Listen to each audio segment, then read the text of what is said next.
Today we're making a classic Italian spoon bread. No kneading at all. You don't even need to touch the dough. Your hands never get dirty, completely clean. It may sound hard to believe, but this bread is incredibly easy to make. Just mix everything in a bowl, spoon the dough, and it's ready for baking. Perfect, simple, and full of flavor. So, let's get started. I think this recipe is honestly one of the laziest bread recipes you'll ever make, and I mean that in the best way.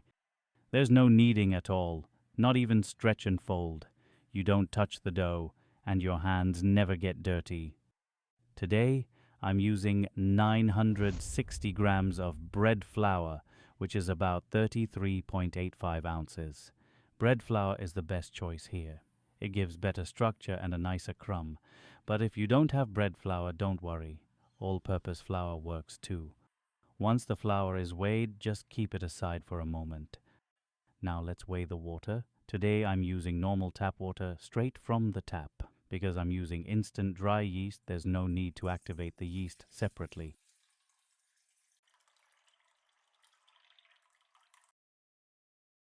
Here, I'm using 800 grams of water, that's about 28.2 ounces. Once the water is ready, add the yeast directly into it. I'm using 1.5 teaspoons of instant dry yeast, which is roughly 4.5 grams. And instant yeast can be mixed directly with cold or room temperature water. No waiting, no blooming. Give it a good mix, just until the yeast is evenly dissolved in the water.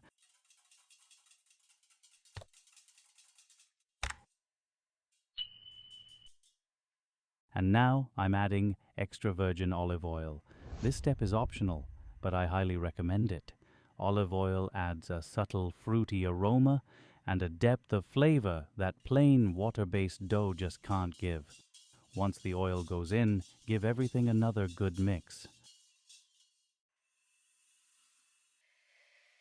Now grab a big mixing bowl and put the flour straight into the bowl. Next comes the salt. I'm using slightly more salt than a normal bread loaf, and that's on purpose. Salt brings flavor, balance, and structure to this kind of wet dough. It really makes a difference here. Now let's add some herbs. This dough is perfect for flavoring. Today I'm using 3 dried herbs: rosemary, oregano, and parsley. If you have fresh herbs, even better. Fresh herbs give an amazing aroma and deeper flavor. Once everything is in, give it a good mix, just until all the dry ingredients are evenly combined. All right, our flour mix is ready. Now let's bring everything together. Pour the yeast mixture into the flour and start mixing. Mix just until no dry flour is left. That's it. The dough should look soft, wet, and sticky, and this part is important. Don't be tempted to add extra flour. Keep mixing gently for 2 to 3 minutes. We're not building strength here. We're just combining everything nicely. You know, high hydration dough improves with time, not force. So, gentle mixing and proper resting. That's how you get an open crumb and light texture. You can see here, the dough is mixed nicely and it already looks smooth. Once it's ready, scrape down the bowl, cover it, and let it rest. You have 2 options here, 3 to 4 hours in the fridge, or even more, or 1 to 2 hours at room temperature. During this resting time, the flour fully absorbs the water. Gluten develops naturally, without kneading. After about 4 hours, look at this dough.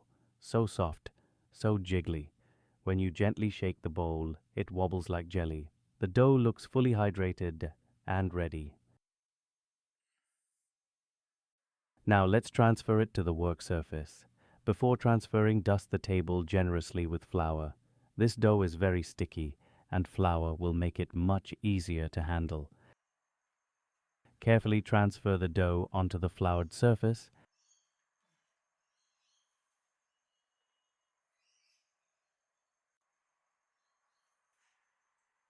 and lightly dust the top as well. Now, instead of cutting, we're going to scoop the dough. Use a large metal spoon or ladle. Wider is always better. Scoop from the edge of the dough, not the center. Lift gently. Don't shake, don't squeeze. Handle it gently, no pressing. We want to keep those air bubbles inside. Let the dough naturally drop onto the tray. This bread should look rustic, not neat. Leave some space between each piece. The dough will spread slightly during the final proof. At this stage, avoid pressing, tucking, or fixing the shape. We want to keep all that air inside. If there's excess flour on top, just lightly brush it off with a soft brush. You can make very small adjustments to the shape, but keep it gentle, no force.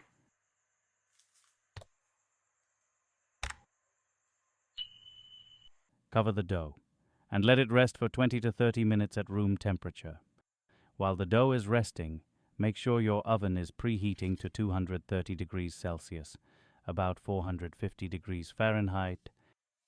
During this final rest, the dough relaxes and the bubbles expand slightly.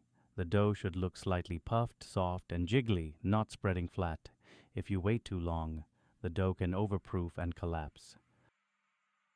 Once it's ready, move straight to the oven. Bake for 25 to 30 minutes and add steam at the beginning.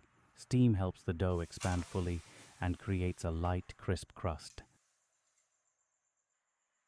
Now look at this bread. The color, the shape, the texture. This is a perfect Italian bread.